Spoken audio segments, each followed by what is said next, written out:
Welcome to another episode of Everyday Bonsai. Today I'm very excited to talk about one of my all-time favorite New Zealand native species, which is the Totara tree.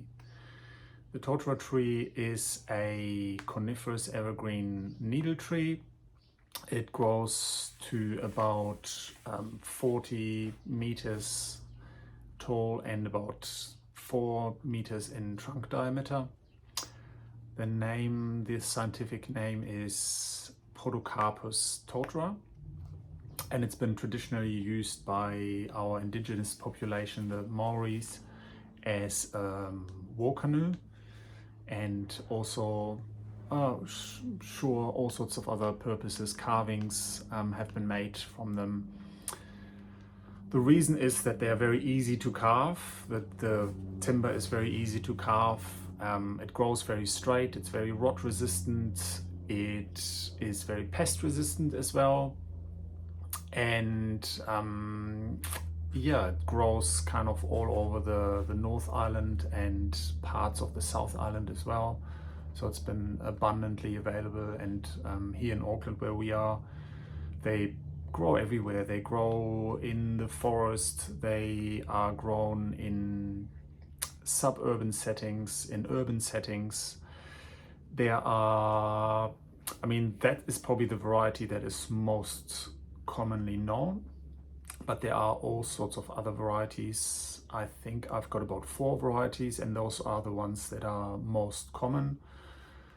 The first one is, as I said, the Podocarpus totara. The second one is the golden totara, the Totara aurea. Then we've got the Matapuri blue, which is another fantastic species, very kind of bluish green foliage, very beautiful. It doesn't grow as tall, so all the other varieties are a lot smaller. The Matapuri blue, the aurea, which I've mentioned before, the golden totara, and the smallest of them all is probably the mountain totara or the snow totara, and that kind of grows more into a shrub, which has the smallest leaves, kind of fleshy, also quite beautiful, but as I mentioned, it doesn't get as tall.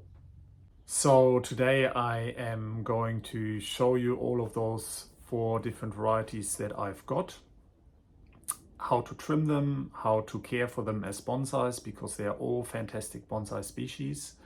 And the reasons are, the obvious ones, that they are a native tree, so they are way less pest resistant. The totara is, as I mentioned before, very pest resistant in itself. I haven't had any pests on them, and it's one of the only species that I can say that about. They are a bit underutilized as bonsais here in New Zealand, which I don't really understand. I guess it's probably because it's such a common tree here, and bonsai obviously originated in China and in Japan, where it's most prevalent. And I guess it's the species that are grown there, which are the oriental species that are more used as bonsais, like the pine trees, the junipers, the maple trees. And I think in New Zealand I've really only seen a few singular trees, and the most common ones are probably planted in groups. But I think they are a brilliant species because they're so easy to work with. They grow so fast, they are easy to wire, they're easy to trim, they have multiple flushes a year, so they grow in the middle of winter, they grow mostly in summer obviously, and in spring and autumn, but even in the middle of winter they put flushes of new growth out. And in general they are just really pleasant to work with as bonsais. So I'm going to show you those 4 species. I'm going to take you out into an urban setting where they are grown as a park tree to border a park, and then I'm going to show you how I'm going to trim them. Yeah, it is now mid-December, and it is a really good time to perform work on totaras now. So I could have probably done it a little bit earlier, but I usually just let them all flush out properly and let the first flush of growth harden off, which means that photosynthesis has done their thing and has produced the energy. The energy has gone from the foliage back into the trunk and has had a chance to strengthen the tree. And yeah, as I said, I'm gonna show you how that is done, how that work is performed. But first of all, I'm going to show you some big old trees outside. And yeah, let's get straight into it. So here are a few examples of these majestic trees. These ones are probably about 15 meters tall, I would say. Planted obviously in this urban setting in a row, but they've got this super tiny foliage. We can see here that the kind of lighter green is the new foliage, the one that hasn't hardened off yet. And some trees have fully matured, like most of the other ones, and there's this one. There's another one at the back there which still have juvenile foliage on it. The one at the back there is probably, I would say, about a meter in diameter. So those ones have a whole lot of more growth in them, a few hundred years I suppose. Yeah, quite majestic trees.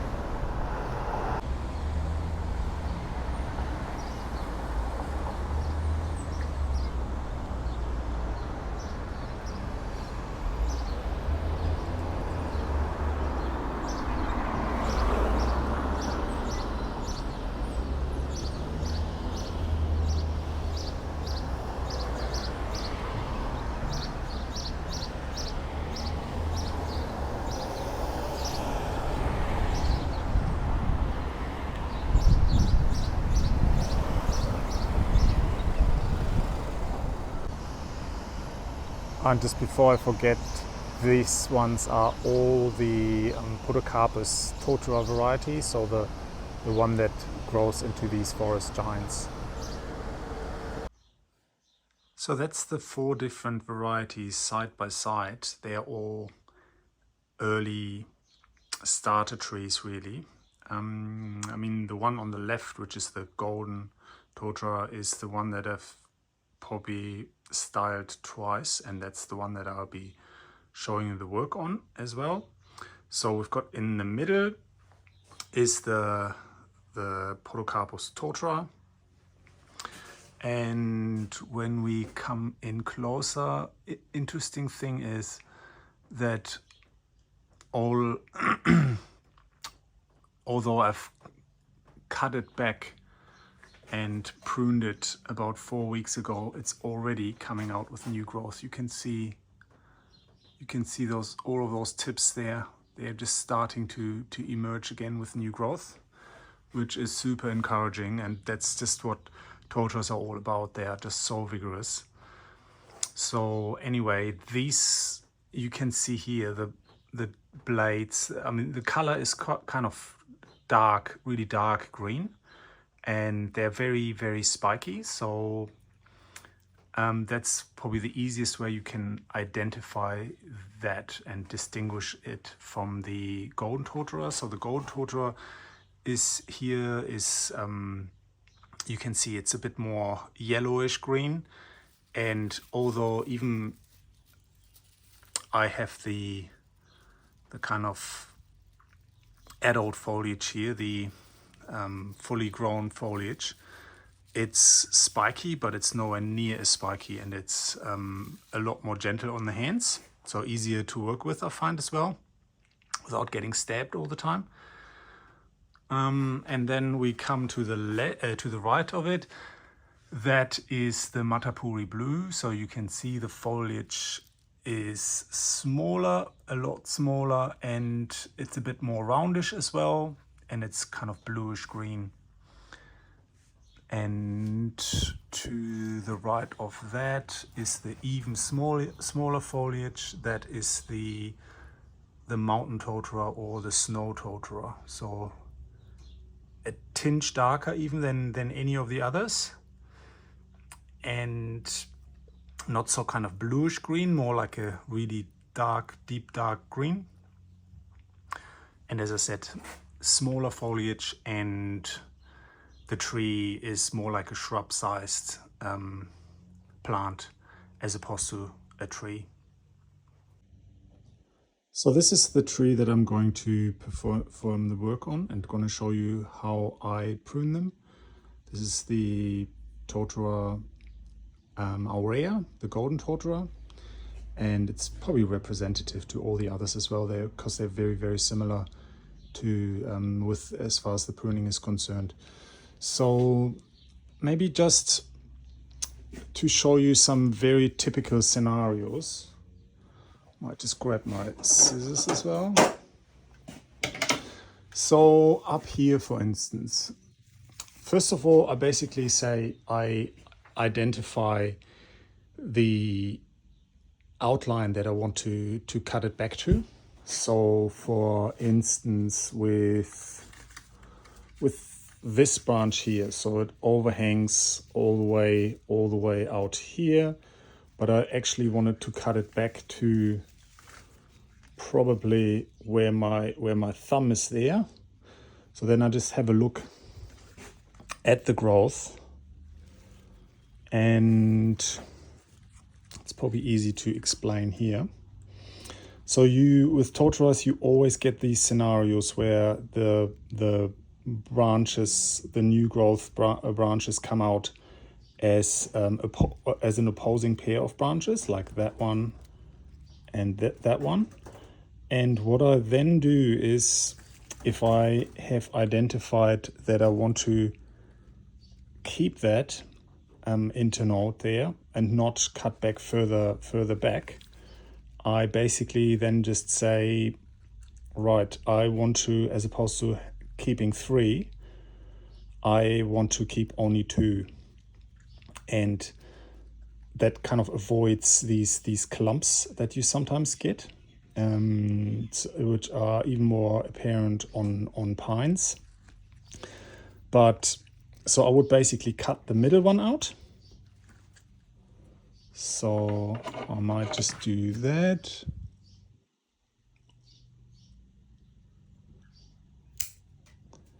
Cut the middle one out, and then you can kind of see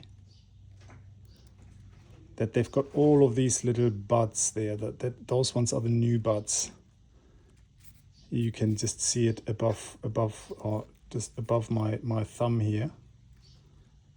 There's a new bud, and there's another bud. There's way more buds above there. So all of these ones will come out with new branches eventually. And what you want to do is you want to cut back at least, I always leave 2 buds. So in this case, I might just leave these 2 here and don't worry about the next 2. So then I'm sure that 1 or 2 will definitely grow.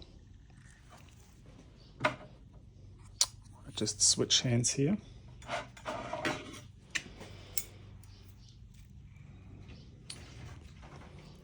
So those 2. So now I have this intersection which kind of comes out here, so you don't have any clumps forming anymore. And I have left at least 2 buds there, 1 and 2. So I'm sure this branch will continue to live and will pump out new growth. So another good example is up here, where you just got 1, 2, 3, 4, 5. And again, so I would basically just cut out the center one, which is always the one that's strongest and keeps on growing. And then again, these other 4, I will just make a call. They are kind of equal. I will just leave 2 opposing ones and cut out the other 2 ones, and then cut the 2 ones that I leave, cut them back as I showed you before, so that at least 1 or 2 buds remain. And I will now basically put that on time lapse and do that with the whole tree and show you what comes out at the end.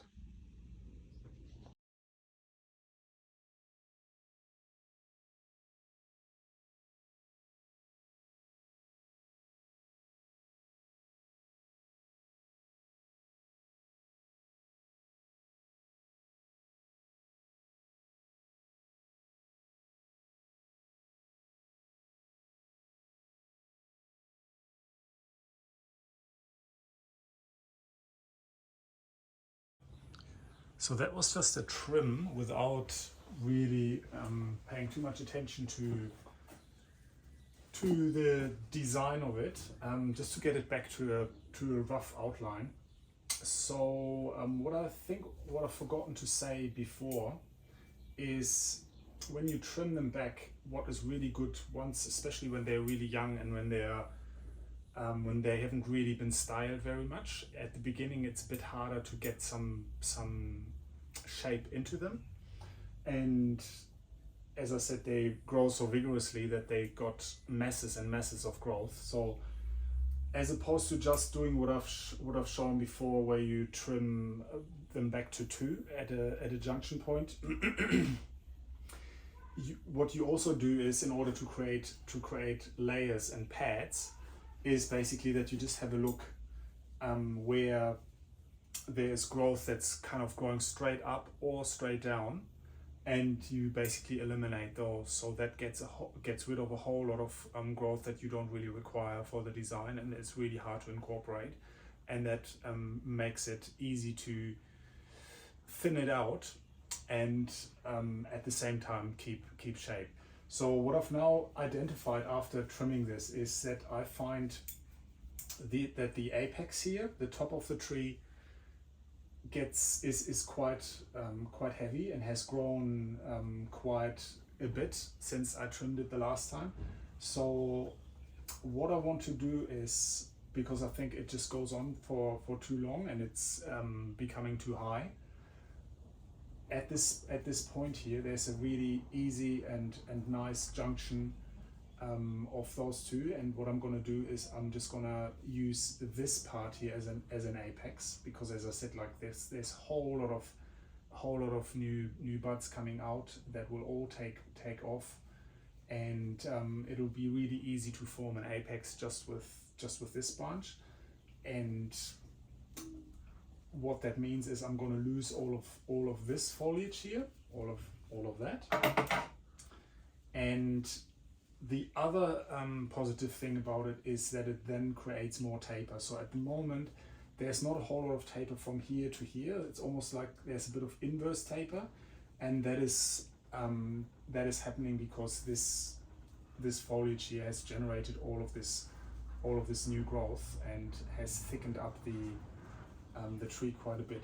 So I might actually even take it back to this branch here and lose all of this, and it'll be easy within one growing season to form a whole new apex with that. So I might just grab a pair of just a knob cutter to cut that bit out.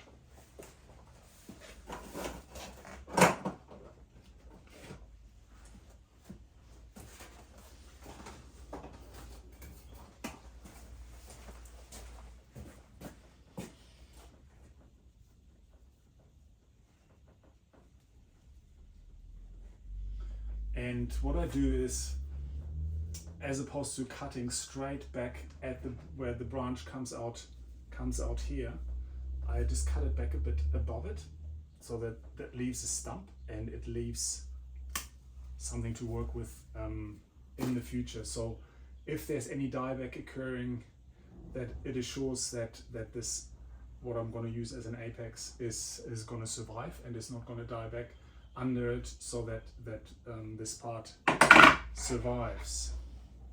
So then there's still something to trim out here, just a little bit, and keep this a bit shorter as well. And I think that actually looks quite a lot better now. And yeah, I might just get some wire out, wire those branches down a bit and form some pads, but nothing too dramatic. This is pretty much as far as I want to take it at this stage. I might just get it out of the pot as well.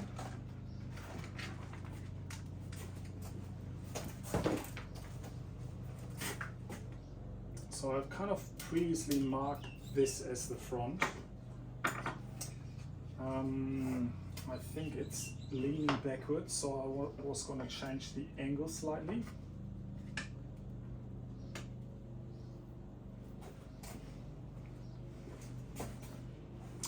And yeah, I think this part of the deadwood, the gin, is kind of part of the design design feature. I think I'm pretty happy with the Nibari from this side, with how the trunk meets the ground. This at the moment I'm just leaving it to add more vigor to the tree, so kind of like as sacrificial branches. They don't bother me, and they just add some strength. And yeah, I might just give you a final spin.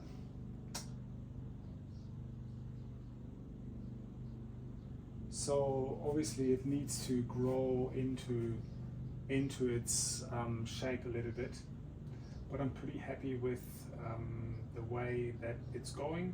It's kind of as I said, like I've previously wired it 2 times, so this is the 3rd time.